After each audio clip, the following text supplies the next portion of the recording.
सहनावतु सहनौ भुनक्तु सह वीर्यं करवावहै तेजस्विनावधीतमस्तु मा विद्विषावहैः। ओम शांति शांति शांति।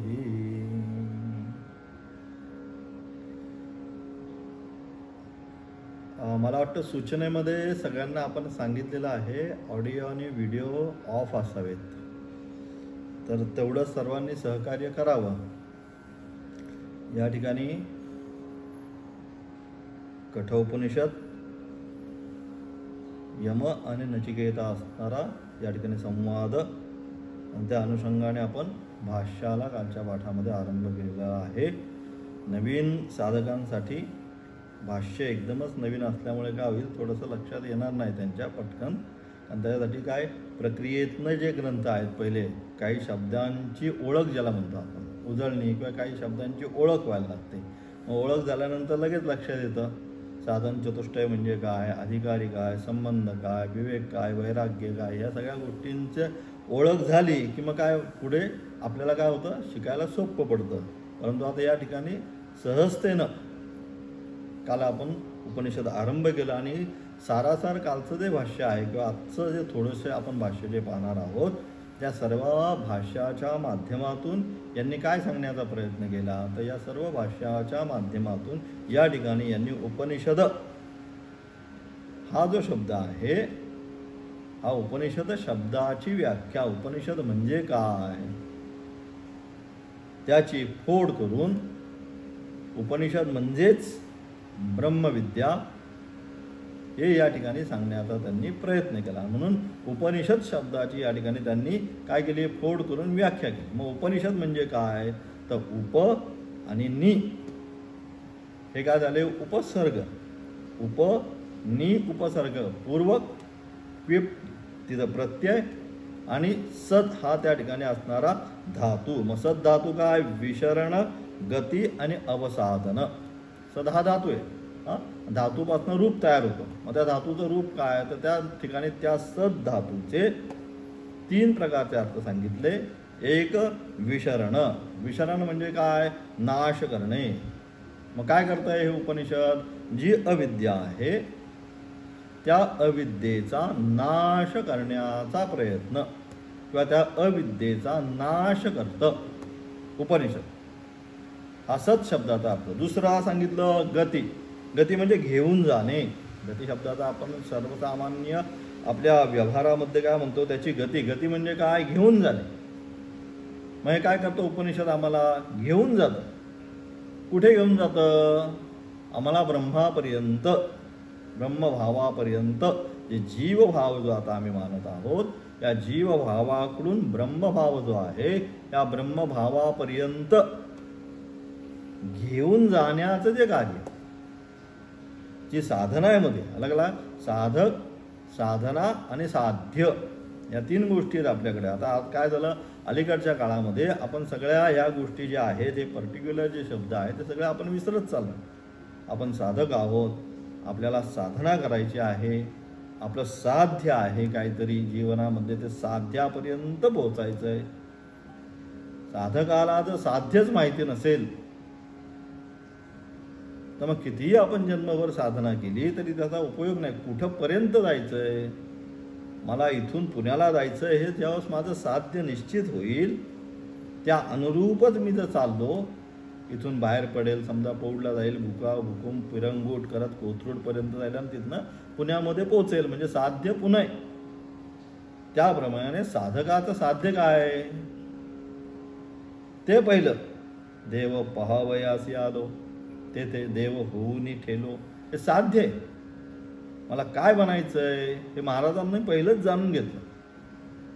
देव नुसतं पहावयासी नाही आलो, ते जे साध्य आहे परमेश्वराची प्राप्ती करून घेणं, हे साध्य काय करायचं आहे, हे साध्य आपल्याला आपल्या जीवनामध्ये प्राप्त करून घ्यायचं। आणि म्हणजे अशा प्रकारे साधकाचा असणार जेव्हा साध्य निश्चित होईल तेव्हा त्या अनुरूप साधना, साधना आपल्याला आपण सगळेच करतो, पण साधना काय पाहिजे, साधना साध्याच्या अनुरूप साधना पाहिजे। काय प्राप्त करायचंय मला, त्या अनुरूपच आपली जर साधना असेल तर काय होईल, तर साध्याची प्राप्ती जीवनामध्ये लवकरात लवकर आपल्याला प्राप्त होईल. म्हणजे अशा प्रकारे या ठिकाणी साध्य काय आहे, ब्रह्म, ते ब्रह्मविद, ब्रह्मैव भवती शास्त्र म्हणतो. ब्रह्मविद जो आहे, अशा प्रकारे साधन संपन्न झालेला ब्रह्मविद. त्याच्यामध्ये आता पुढे आपण योग वासिष्ठ पाहू किंवा ज्ञानाच्या असणाऱ्या सप्त भूमिका आहेत. योग वासिष्ठमध्ये तुमच्या किंवा आपला असणं ध्यान योगाच्या अनुषंगाने, पतंजली योग दर्शनाच्या अनुषंगाने असणाऱ्या किती योगाच्या अष्टांग भूमिका आहे. यम, नियम, आसन, प्राणायाम, प्रत्याहार, धारणा, ध्यान, समाधी, या सगळ्या त्या ठिकाणी सांगितलं. हे काय, हे सगळ्या पायऱ्या. एक झाल्यावर दोन, दोन झाल्यावर तीन, जशा या अष्टांग योग सांगितला त्या ठिकाणी सगळ्या ज्ञानाच्या असणाऱ्या सुद्धा सप्त भूमिका आहेत. लगेच त्या पदाला जात नाही, पहिल्यांदा एक एक एक एक एक एक सोडत जायचंय. हे सोडलं, ते सोडलं, ते सोडलं, आणि मग ज्याने सोडलंय त्याला सुद्धा सोडून द्यायचं. अशी मजा या ठिकाणी. शेवटी काय, ज्याने आपण येण त्यजसी शास्त्र म्हणतं, तत् त्यज सांगितलं. ज्याच्याद्वारे मनबुद्धीच्या द्वारे आपण काय करतोय, सगळ्या ज्या गोष्टी धरून ठेवल्यात, हे माझं, हे माझं, म्हणजे या साधनेच्या मार्गावर आल्यानंतर काय करेल, एक एक एक एक त्याचा असणारा मोह, लोभ, मोह, काम, क्रोध, हे सगळं हळूहळू हळूहळू कमी होईल. मग काय होईल, एक एक एक एक गोष्ट काय होईल, सुटत जाईल. सुटत जाईल म्हणजे काय, उदासीनता प्राप्त होईल. म्हणजे काय सोडून बसणारे असं नाही, पण त्या पद्धतीचं असणारं काय, आकर्षण, हे केलंच पाहिजे, हे असं मिळालंच पाहिजे, ठीक आहे, उदासीन वृत्तीनं तो राहायला काय करेल, सुरुवात करेल. त्याच्यामध्ये असणारा इंटरेस्ट त्याचा कमी होईल. आपण म्हणतो ना, आता इंटरेस्ट नाही, पहिल्यांदा तो यायचा, आता येत नाही, आता त्याला इंटरेस्ट राहिलेला नाही. तसं या ठिकाणी एकदा विवेक वैराग्य तुमचं वाढायला लागलं, मनामध्ये दैवी गुण संपत्ती एकदा आरंभ झाली की काय, सांसारिक विषयांचा असणारा मोह जो आहे हे पाहिजेलच. मुलांचा कसा हट्टा असतो, हे पाहिजेलच. हा च जो आहे, हा चचा नाश होईल. ठीक आहे, ठेविले अनंते तैसेची राहावे, चित्ती असू द्यावे समाधान सांगितलं.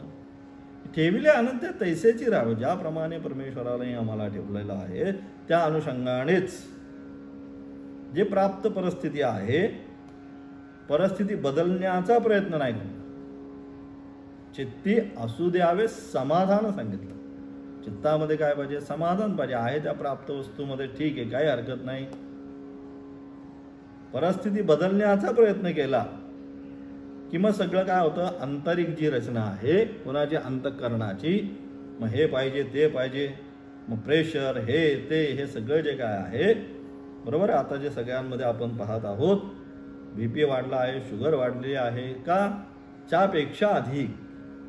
ठेविले अनंते तैसेची राहावे, चित्ती असू द्यावे समाधान, या न्यायाने नाही, जे अनंताने ठेवलेलं आहे त्यापेक्षाही अनंत आम्हाला कसं प्राप्त होईल, त्याकरता म्हणून हा सगळा 8 दिवस पासून, सकाळपासून रात्रीपर्यंत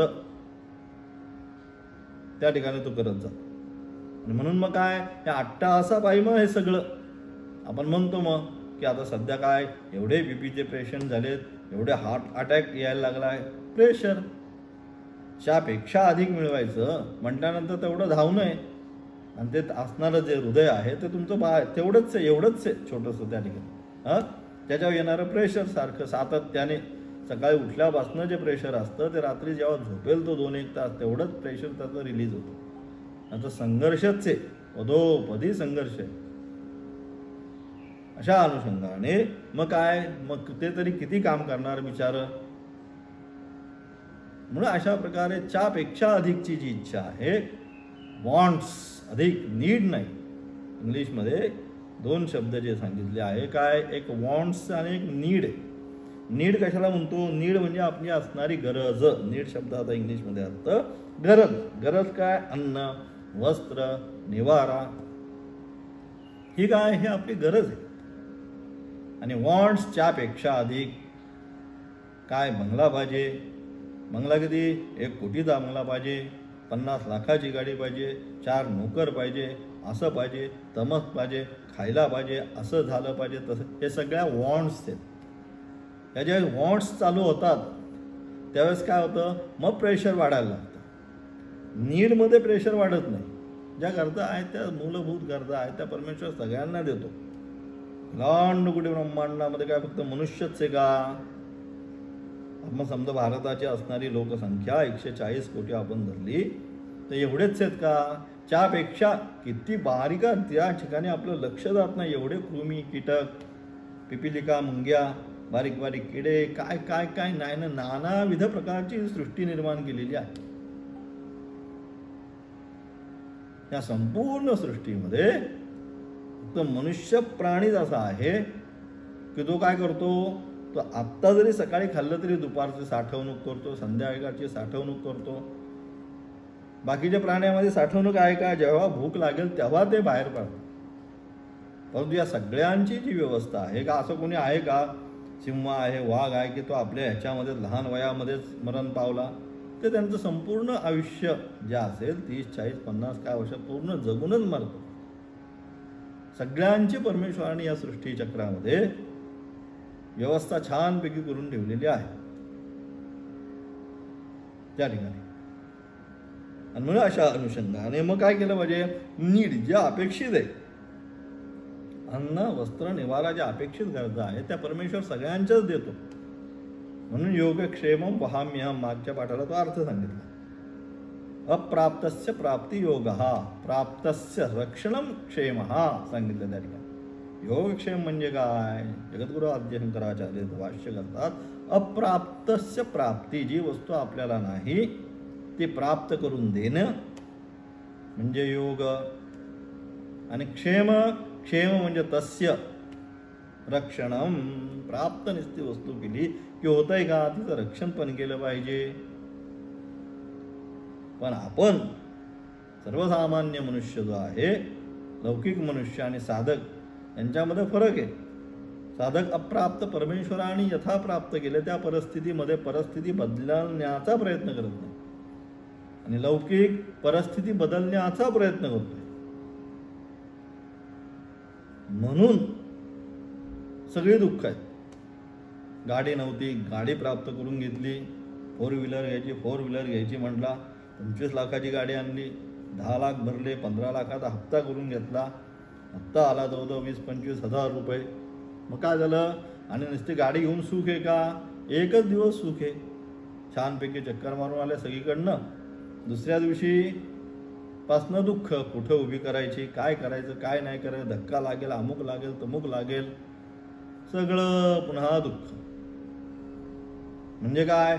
जी वस्तू सुखासाठी आपण घेतली त्या वस्तूतूनच काय झालं, दुसऱ्या दिवसापासून त्याने हात लावला, हा चावी मागायला येईल का, तो चावी मागायला येईल काय, सगळ्या अनेक गोष्टी.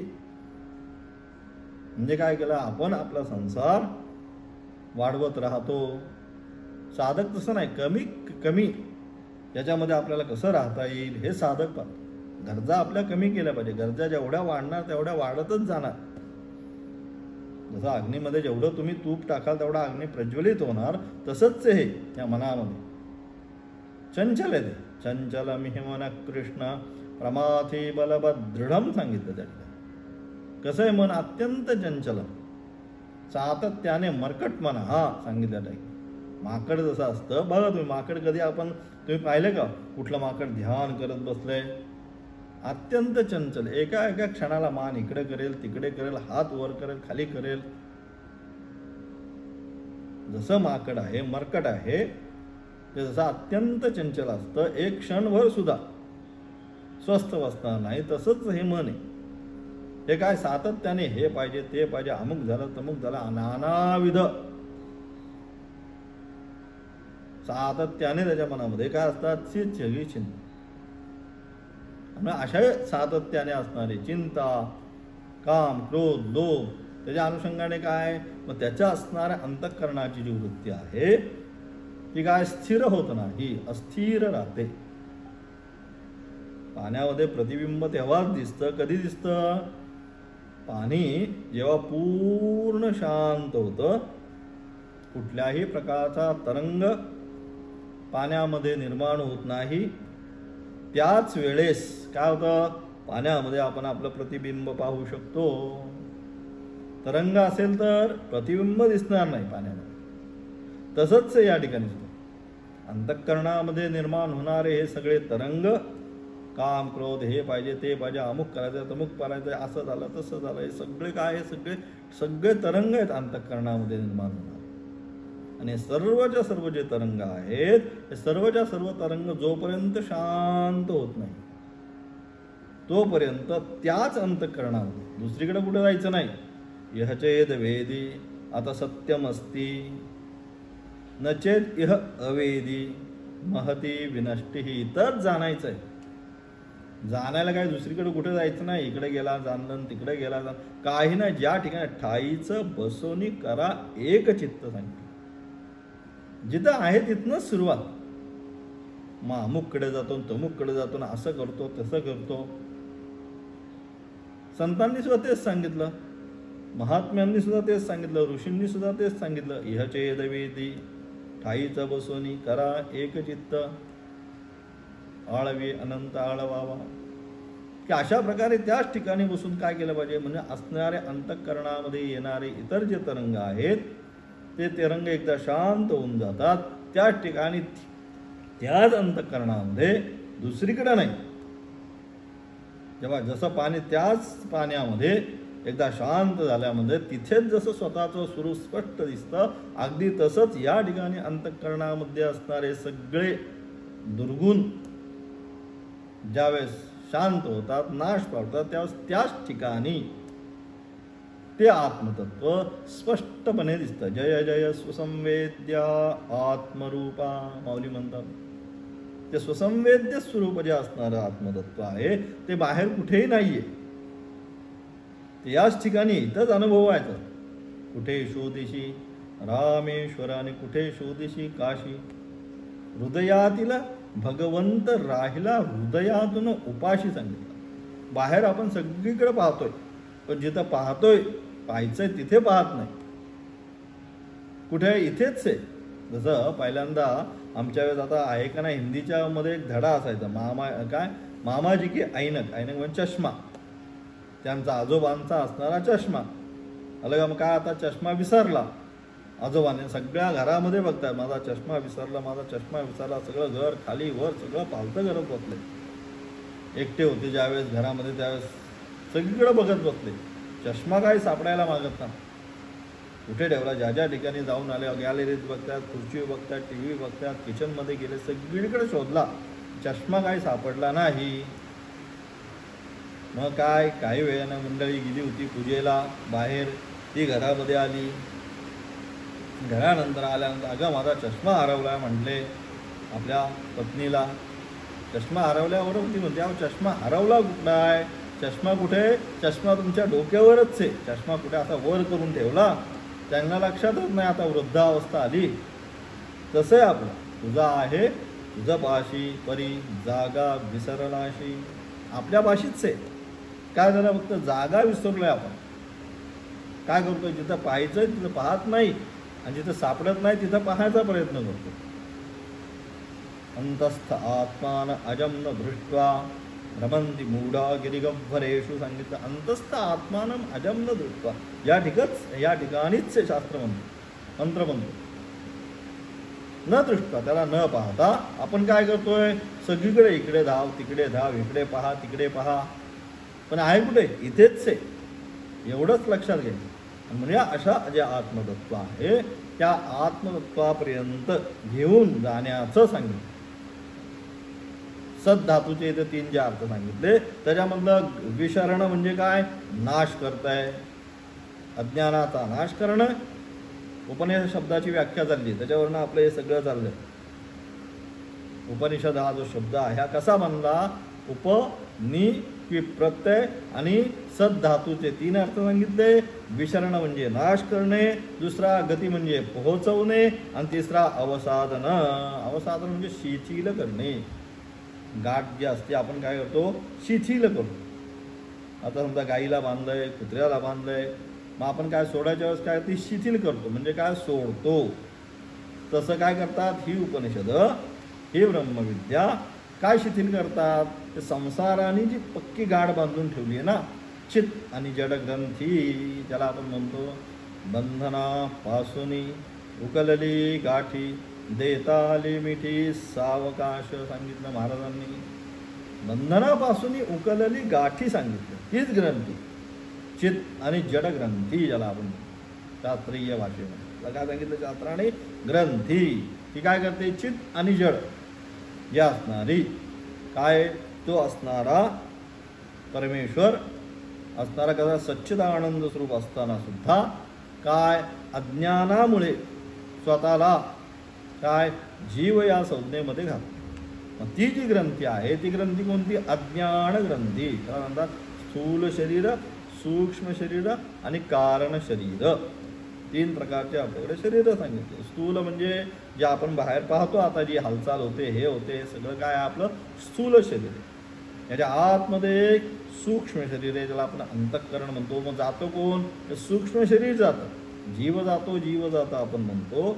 मग जीव जातो म्हणजे नक्की कोण जातं, तर जीव जातो म्हणजे हे असणारं जे सूक्ष्म शरीर आहे, अंतःकरण चतुष्टय, मन, बुद्धी, चित्त आणि अहम तत्व, या चारांचं मिळून जे बनतं अंतःकरण, याला त्या ठिकाणी शास्त्रामध्ये सूक्ष्म शरीर म्हणतात. मग हेच जातं. म्हणजे काय, जाताना या सगळ्या ज्या असणाऱ्या वासना आहे, वासना कर्म, ही सगळी कुठे असतात, ती त्या ठिकाणी संस्कारित होतात बुद्धीमध्ये. आणि म्हणून त्यांना घेऊन ते काय करतं, म्हणून जे संस्कार आहेत ते संस्काराला घेऊनच जातं. म्हणून आपण म्हणतो संस्कार चांगले राहू कमीत कमी.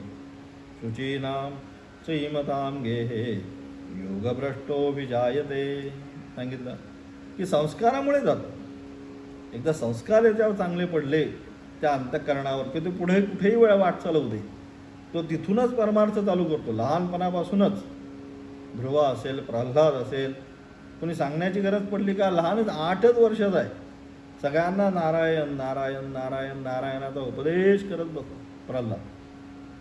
ध्रुव 8च वर्षात आहे, 8व्या वर्षीच परमात्म्याचीच प्राप्ती करून घ्यायची म्हणून हट्टा आज करून बसला. मग हे संस्कार कुठून आले, हे संस्कार आजचे नाही. जन्मोजन्मी आम्ही बहुपुण्य केले तेव्हा या विठ्ठले कृपा केली. अनेक जन्मामध्ये जे आपलं पुण्य आहे ते अनेक जन्मामधल्या पुण्याच्या अनुषंगाने तेच सांगितलं. म्हणून 6व्या अध्यायामध्ये सांगितलं काय, शुचीनाम श्रीमताम गेहे योगभ्रष्टो विजायते. योगभ्रष्ट सांगितलं की अशा प्रकारे साधना करत असताना प्रारब्धाच्या अनुषंगाने काय होतं, देह सोडावा लागतो, त्याग होतो. मग ते जे संस्कार आहेत ते संस्कार तसेच राहतात. आणि ते संस्कार पुढे त्याला काय करतात, जिथं सुरुवात करायची म्हणजे यो अथवा शुचीनाम म्हणजे अत्यंत पवित्र असं शुचीनाम श्रीमताम गेहे, उत्तम अशा कुलामध्ये योगभ्रष्टो विजायते. जो त्याने आपल्या आयुष्यामध्ये या वाटेवर आलेला आहे, आता संस्काराच्या वाटेवर आलेला आहे, साधनेच्या वाटेवर आलेला आहे, तो पुढे नाही, त्या तिथनंच सुरुवात लहानपणापासूनच. मग होईल, लग्न होईल, वानप्रस्थ गेलं, संन्यास गेलं वगैरे काय नाही, जिथं आहे तिथं झाल्यापासूनच बघा आपण पाहतो लहानपणापासून काही काही मुलांना परमेश्वराचा त्यांना कोणी सांगायचीच गरज नाही पडत, हे कर ते करतो, आपल्या आप ते संस्कार. आणि म्हणून अशा प्रकारे अशा असणारे जे संस्कार आहेत हे काय करतात, म्हणून या ठिकाणी हे उपनिषद काय करतात, अवसाधन म्हणजे संसाराचं जे बंधन आहे, जी ग्रंथी आहे ती ग्रंथी अज्ञान स्वरूप ग्रंथीवरनं चाललं होतं. काय तर अशा प्रकारे स्थूल, सूक्ष्म आणि कारण शरीर. कारण शरीर म्हणजेच त्या ठिकाणी सांगितलं मूल अज्ञान, चित्त आणि जड ग्रंथी, त्याला आपण कारण शरीर म्हणतो. अविद्या मूल, तिचा जोपर्यंत नाश होत नाही कारण शरीराचा, मूल अविद्येचा, तोपर्यंत जी परमेश्वराची प्राप्ती आहे तेच महाराज म्हणतात बंधनापासून उकलली गाठी म्हणतात. देता आली मिठी सावकाश. ही जी चीज आणि जड ग्रंथी आहे ही ज्या वेळेस भेदन होईल, सुटेल, त्याच वेळेस काय होणार आहे, तो जीवभावाला असणारा तो काय होणार आहे, परमभावाला, ब्रह्मभावाला प्राप्त होईल. मग आता काय केलंय, त्याला बांधून ठेवलंय कोणी, अज्ञानाने. त्या ग्रंथीने त्याला त्या ठिकाणी बांधून ठेवलं. तेच सांगितलं, ती ग्रंथी काय अवसाधन म्हणजे सोडण्याचं काम कोण करतात? ही उपनिषद करतात. म्हणून उप आणि नि हे उपसर्ग आहेत त्या ठिकाणी. उप म्हणजे जवळ, अलग लक्षात. आत्मोत्कट बाहेर नाही, पुढे इथेच आहे अत्यंत. याच ठिकाणी त्याला जाण्यासाठी बाहेर इकडे गेला, तिकडून प्राप्त करायचं आहे, तिकडून प्राप्त करायचं आहे. म्हणून मागच्या काय पाठामध्ये आपण काय अकार्य सिद्ध ब्रह्म हे सगळ्यात महत्त्वाचं आहे. ब्रह्माची डेफिनेशनमध्ये ब्रह्म प्राप्तीसाठी कुठे जायचं नाही, अकार्य साध्य जे काय आहे ते सोडल्यानंतर तेच आहे. आणि उप म्हणजे अत्यंत जवळ, सगळ्यात जवळ तुमची गोष्ट काय आहे तर सर्वात जवळ असणारं म्हणजे तुमचं या ठिकाणी असणारं आत्मतत्व. जय जय स्वसंवेद्य स्वरूप, ज्याच्यामुळे ते काय ते माऊली म्हणतात आत्मरूपा. तुमचा जो आत्मा आहे हा तुम्हाला सगळ्यात जवळ आहे. आत्मनस्तु कामाय सर्वं प्रियं भवति मैत्रेयी. त्या ठिकाणी याज्ञवल्क्य आणि मैत्रेयीचा असणारा संवादामध्ये हेच शेवटी सांगतात, हे मला प्रिय, ते मला प्रिय, ते मला प्रिय. का प्रिय? आत्मनस्तु कामाय सर्वं प्रियम, त्याच्यामुळे मला आनंद होतो म्हणून मला ती वस्तू प्रिय असते. म्हणजेच काय, शेवटी इथे असणारा जे आत्मतत्व आहे त्याला असणारा आनंद आणि त्या आनंदामुळे आपल्याला ती वस्तू प्रिय लागते. अशा प्रकारचा तो सुंदर असा संवाद त्या ठिकाणी मैत्री आणि याज्ञवल्क्याचा असणारा तो संवाद असो. आणि म्हणून अशा प्रकारे या ठिकाणी काय करतात, उप म्हणजे अत्यंत समीप, नि म्हणजे निश्चयाने, अलग लक्षात, निश्चितपणे दृढ निश्चय की होणारच, मला बाकी काही माहिती नाही. अगं प्रल्हादाचा काय होता, दृढ निश्चय होता. काय नारायण सर्वत्र, इथं या खांबामध्ये, हो या खांबामध्ये सुद्धा तोच नारायण आहे, हा दृढ निश्चय. निश्चय कमी नाही आहेच इथे का, हो आहे या खांबामध्ये सुद्धा आहे. अशा प्रकारचं काय पाहिजे, निश्चय पाहिजे की इथेच आहे, दुसरीकडे कुठे नाही. आणि अशा प्रकारे त्यानंतर अविद्येचा नाश, ब्रह्मप्राप्ती आणि संसाराचं शिथिलीकरण हे ज्या विद्येने होतं ती विद्या म्हणजे उपनिषद विद्या. आणि म्हणजे उपनिषद विद्या म्हणजेच मग काय, तो उपनिषद विद्या म्हणजेच ब्रह्मविद्या. उपनिषद विद्या आणि ब्रह्मविद्या या दोघांमध्ये कोणत्याही प्रकारचा फरक, डिफरन्स नाही, हे या ठिकाणी सांगण्याचा प्रयत्न सारासार कालच्या पाठातून केला. त्याच्या पुढे जाऊन म्हणतात, पूर्वोक्त विशेषणात मोक्षोन वापरम ब्रह्मगमयते ब्रह्मगमयतृत्वेन योगात ब्रह्मविद्या उपनिषद तथा च वक्षति ब्रह्मप्राप्तो विरजो भू विमृत्युः. की अशा प्रकारे, अथवा मागच्या पाठातून आता पुढचं थोडंसं राहिलेलं आहे ते पूर्ण करू. काय म्हणतात या ठिकाणी की अथवा पूर्वोक्त विशेषणांनी युक्त, अनेक जी पूर्वी आता सांगितली जी विशेषणं या आत्ता सांगितलेले या संपूर्ण विशेषणांनी युक्त मुमुक्षूसाठी ब्रह्मविद्या म्हणजे काय, परब्रह्माकडे पोहोचवते. हे ब्रह्मविद्या जी आहे, ही ब्रह्मविद्या काय करते आपल्याला, कशासाठी मुमुक्षूला ब्रह्मविद्या काय पाहिजे, तर ही ब्रह्मविद्या मुमुक्षूला कुठपर्यंत घेऊन जाते, तर ही ब्रह्मविद्या मुमुक्षूला परब्रह्माकडे पोहोचवते. अशा प्रकारे ब्रह्माकडे पोहोचवणारी असल्यामुळे म्हणून ही काय आपल्याला ब्रह्माकडे, ब्रह्म जे आहे निर्गुण निराकार ब्रह्म या ठिकाणी आणि ब्रह्मा वेगळं त्या ठिकाणी चतुष्पाद असणारा म्हणजे चतुरहस्त असणारा, चतुर्मुख असणारा तो ब्रह्मा वेगळा. आणि ब्रह्म म्हणजे निर्गुण निराकार. ही विद्या जी आहे ही निर्गुण विद्या, निर्गुण निराकार जे ब्रह्मतत्व आहे त्या ब्रह्माकडे आपल्याला घेऊन जाते. परब्रह्म, त्याला परब्रह्म असं म्हणतात, परब्रह्माकडे पोहोचवते. अशा प्रकारे ब्रह्माकडे पोहोचवणारे असल्यामुळे या अर्थाच्या योगाने सुद्धा ब्रह्मविद्या उपनिषद विद्या आहे. म्हणजे ब्रह्मविद्या आहे ती ब्रह्मविद्या म्हणजेच उपनिषद विद्या, किंवा उपनिषदामध्ये जी विद्या प्रतिपादित केलेली आहे ती विद्या म्हणजेच ब्रह्मविद्या. उपनिषद विद्या आणि ब्रह्मविद्यामध्ये कुठलाही फरक नाही. म्हणजेच उपनिषद विद्या, ब्रह्मविद्या, आता तो ब्रह्मजिज्ञासा, वेदांत, प्रस्थानत्रय, शारीरिक मीमांसा, उत्तरमीमांसा, हे सगळे जे काही शब्द आता या ठिकाणी सांगितले हे सगळेच्या सगळे शब्द कुणाकडे घेऊन जातात आपल्याला, याच्याद्वारे जी विद्या त्या ठिकाणी सांगितली ही सर्व विद्या आपल्याला परब्रह्म तत्वाकडे घेऊन जाणारी आहे. आणि म्हणून उपनिषद विद्या म्हणजेच ब्रह्मविद्या हेच या ठिकाणी सांगायचे. मग अशा प्रकारे ब्रह्माच प्राप्त झालेला साधक शुद्ध व अमर होतो. आणि अशा प्रकारे तो ब्रह्माला एकदा प्राप्त झाला शुद्ध आणि अमर. अमर म्हणजे पुन्हा तो या जन्म आणि मरण त्याला मृत्यूचा पुन्हा प्राप्ती होत नाही.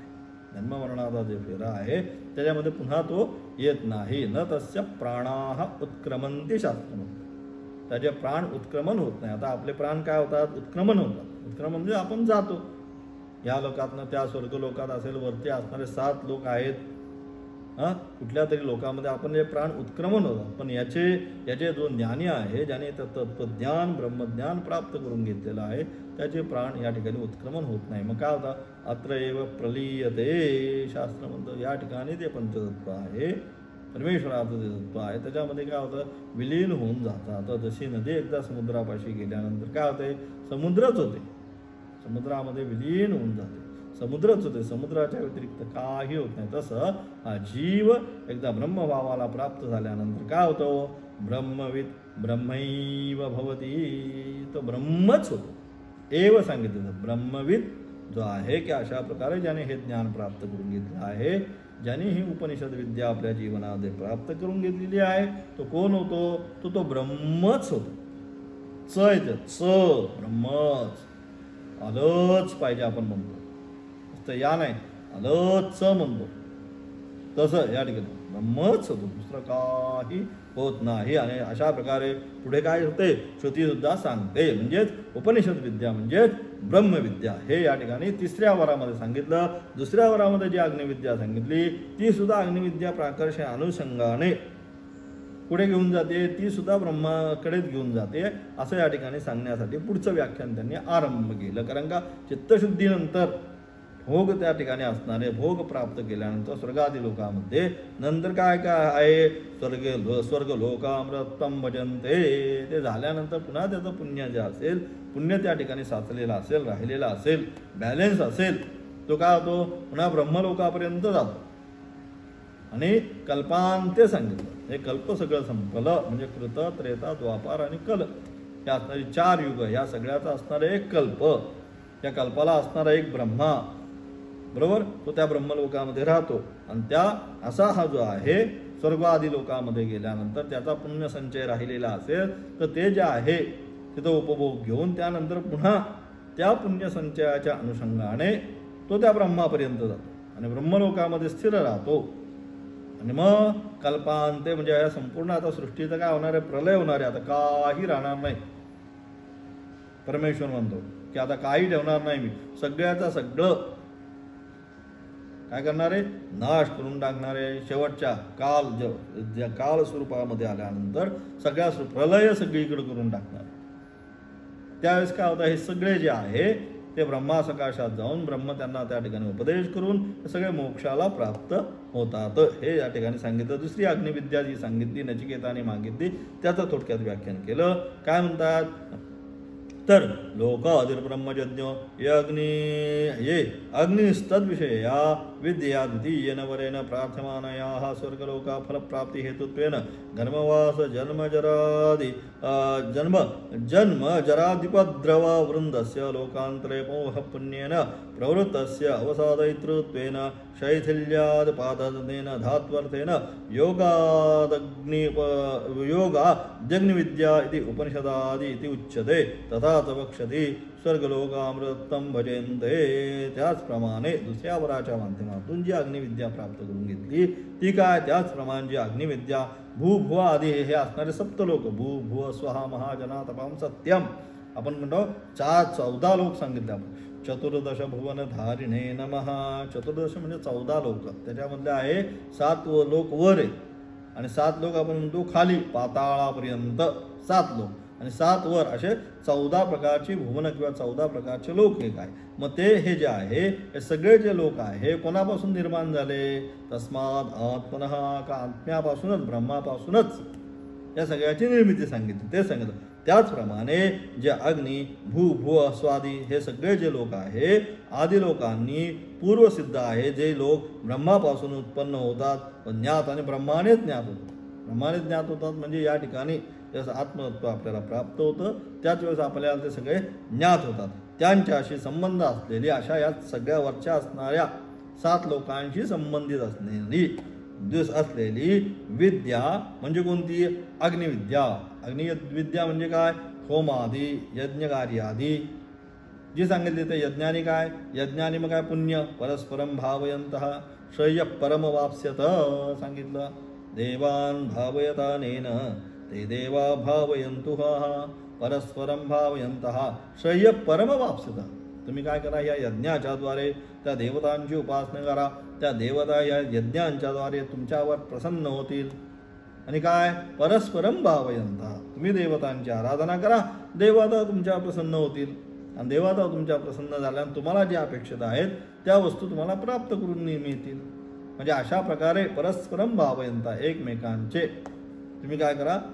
एकमेकांचं पूजन. एकमेकांचं पूजन म्हणण्यापेक्षा त्या देवतेचं पूजन करून त्या वस्तू आपल्याला प्राप्त करून घ्या. आणि म्हणजे अशा प्रकारे ही असणारी दुसरी विद्या जी आहे अग्निविद्या ती या ठिकाणी सांगितली. दुसऱ्या वरामध्ये सांगितली स्वर्गलोकादी फळामध्ये लोकांमध्ये. एकदा स्वर्गलोकामध्ये तो गेल्यानंतर काय होतं? स्वर्गलोकामध्ये तिथं वृद्ध अवस्था नाही. पुन्हा त्या ठिकाणी गेल्यानंतर गर्भ अवस्था नाही, जन्म अवस्था नाही, वृद्ध अवस्था नाही, या कुठल्याच त्या ठिकाणी अवस्था नसल्यामुळे आदि उपद्रव संसार अवसाधन म्हणजे शिथिल करणारी आहे. या सगळ्या अवस्था त्या ठिकाणी नाही आहेत, शिथिल करणारी आहे. त्यामुळे ती अग्निविद्या सुद्धा जी दुसऱ्या वरामध्ये सांगितलेली जी अग्निविद्या आहे ती सुद्धा काय? सद्धातूच्या अर्थाने उपनिषद सुद्धा म्हटली आहे. स्वर्गलोकाला प्राप्त झालेले पुरुष अमृत प्राप्त करून घेतात हा मंत्र आहे. कठोपनिषदामध्ये पुढे सांगितलं काय? स्वर्गलोक अमृतम भजन्ते. म्हणजेच काय? त्यांच्या पुण्यसंचयाच्या अनुषंगाने मगाशी सांगितल्याप्रमाणे ते ब्रह्मलोकामध्ये जातात आणि ब्रह्मासकाशात त्यांना मुक्ती प्राप्त करून घेतात. ननु पुन्हा आता याच्यावर पुन्हा एकदा शंका आता या ठिकाणी घेतात. काय म्हणतात? ननुच उपनिषद शब्देन अध्यातारो ग्रंथम अभिलपन्ति उपनिषद अधीमहे अध्यापयामः इति च. परंतु अध्ययन करणारे उपनिषद शब्दाने ग्रंथाचा उल्लेख करतात. ज्याप्रमाणे आम्ही उपनिषद शिकतो अथवा शिकवितो. परंतु आता थोडक्यात शंका आहे, काय विशेष नाही याच्यामध्ये. काय म्हणतात? उपनिषद शब्दाने तुम्ही ग्रंथाचा उल्लेख करताय, पण उपनिषद नावाचा ग्रंथ आहे का नाही?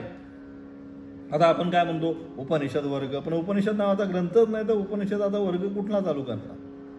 येते का लक्षात? यांची शंका काय आहे? शंका बरोबर आहे. ते म्हणतात उपनिषद नावाचा कोणता ग्रंथच नाही. बरोबर आहे ना? म्हणजेच अध्ययन करणारे. आता आपण अध्ययन करतोय. आपण अध्ययन करणारे काय करतोय? उपनिषदांचं अध्ययन करतो. पण उपनिषदांचं अध्ययन करतो असं जर म्हटलं तर उपनिषद नावाचा कोणता ग्रंथ आहे का? नाही. मग काय? कठ उपनिषद आहे. उपनिषद नावाचा ग्रंथ या ठिकाणी नाही. आणि म्हणून तुम्ही जे म्हणतात उपनिषद शब्दाने ग्रंथाचा उल्लेख करतात, ज्याप्रमाणे आम्ही उपनिषद शिकतो अथवा शिकवितो, जो ग्रंथाचा उल्लेख करतात ते जो आहे त्याच्यावर त्यांनी शंका घेतली. असं नाही, उपनिषद नावाचा कोणताही ग्रंथ या ठिकाणी उपलब्ध नाही. मग तुम्ही कसं म्हणता आम्ही उपनिषद शिकतो? त्याचं उत्तर देतात एष नैव दोष. हा काय दोष नाही. कारण का? अविद्यादी संसार हेतु विशरणादेः सद्धात्कर्तस्य ग्रंथमात्रे असंभवाद विद्यांच संभवात ग्रंथस्यापि तादार्थ्यत्ने तत्शब्दत्व उपपत्तेः आयुर्वैघृतम् इत्यादिवद. तस्मात् विद्यायां मुख्यायां वृत्ति उपनिषब्दोः वर्तते ग्रंथे तु भक्त्या इति. अशा प्रकारे म्हणतात. पुन्हा काय म्हणतात? त्याचं समाधान करतात. तुम्ही जे म्हणतायत की उपनिषद नावाचा ग्रंथ नाही त्याच्यावर हे बोलतायत काय? असे म्हणणे दोषयुक्त नाही. कारण का? संसाराची हेतुभूत अविद्या तिच्यासाठी विशरणादी जे की ग्रंथामध्ये संभव नाही, परंतु विद्येमध्ये संभव असू शकतात. ग्रंथसुद्धा विद्यासाठीच असतात. जे ग्रंथ आहेत ग्रंथेमध्ये काय आहे? आता नुसता हा ग्रंथ आहे, कठोपनिषद हा ग्रंथ आहे, परंतु ग्रंथामध्ये काय आहे? ग्रंथामध्ये जी विद्या आहे ते विद्येसाठीच ग्रंथ आहे. त्याच्यामध्ये काहीतरी विशिष्ट गोष्ट आपण गोष्ट सांगतात. लहान मुलांना एखादी गोष्ट सांगतात, त्या गोष्टीचा आपण काय म्हणतो? मॉरल म्हणजे त्याच्यापासून काय शिकायला पाहिजे. तसं ग्रंथामध्ये जे आहे ते ग्रंथामध्ये काय? ग्रंथामध्ये विद्याच आहे. त्या विशिष्ट ग्रंथाचा जो विषय असतो तो विषय म्हणजे त्याच्यामध्ये असणारी विद्या, त्याच्यापासून काय विद्या आहे तेच सांगितलं जातं. तेच सांगतात ग्रंथसुद्धा विद्येसाठीच असतात, म्हणून त्यांना सुद्धा उपनिषब्दाने म्हटले जाते. कारण ज्याप्रमाणे आयुष्य वाढण्यासाठी ज्याप्रमाणे घृत उपयोगी आहे, म्हणून आपण घृत आयुः असे म्हणतो. म्हणून उपशब्द हा विद्येसाठी मुख्य वृत्तीने प्रवृत्त होतो व ग्रंथासाठी गौण वृत्तीने. आणि म्हणजे अशा प्रकारे आयुष्य वाढण्यासाठी आपण काय म्हणतो, तूप पितो किंवा तूप जास्त वापरतो. म्हणजे काय, तूप म्हणजे काय आयुष्य आहे का, नाही, परंतु घृतैव आयुः म्हणतो, म्हणजे घृतच आयुष्य आहे. वास्तविक घृत म्हणजे तूप म्हणजे आयुष्य नाही आहे, परंतु त्याच्या सेवनेने त्याच्या अन्नामध्ये असणारं त्याचं जर प्रमाण अधिक असेल तर काय होतं, आपल्या आयुष्य मर्यादा वाढते. तसं या ठिकाणी उपनिषद शब्दाने काय आहे, ब्रह्मज्ञान जो आहे, हा ब्रह्मज्ञानासंदर्भात जो विषय आहे तो या ठिकाणी प्रतिपादित केल्यामुळे उपनिषद हा शब्द ब्रह्मविद्यापरच या ठिकाणी सांगितलेला आहे असं म्हणून. म्हणजे या ठिकाणी उपनिषद हा शब्द विद्येसाठी मुख्य, उपनिषदामध्ये काय आहे तर ब्रह्मविद्या, म्हणून विद्येसाठी तो मुख्य वृत्तीने प्रवृत्त होतो. आणि ग्रंथामध्ये विषय काही असेल, आता ग्रंथामध्ये यांचा विषय काय सर्वसाधारण त्यांनी सांगितला. या ठिकाणी त्यांनी ग्रंथामध्ये सांगितलेला विषय काय सांगितला, ती त्यांची असणारी कथा सांगितली. कोण, नचिकेत, याज्ञवल्क्य, त्याचे वडील नचिकेत, त्यांनी होम केला. पण हे सगळी जरी कथा असली त्या कथा आहे काय, ही गौण आहे, परंतु विषय मुख्य काय आहे तर मुख्य विषय म्हणजे ब्रह्मविद्या. म्हणून उपनिषद शब्दाने मुख्य काय, ब्रह्मविद्यात प्रतिपादन केले आहे असं या ठिकाणी सांगण्याचा त्यांनी प्रयत्न केला. त्याचा विशेष अर्थ आता सोमवारच्या पाठामध्ये पाहणार आहोत. ओम तत्सत. उद्या रविवारी पाठ होणार नाही, सोमवारी नेहमीप्रमाणे सकाळी 7:40 पाठ आरंभ होईल.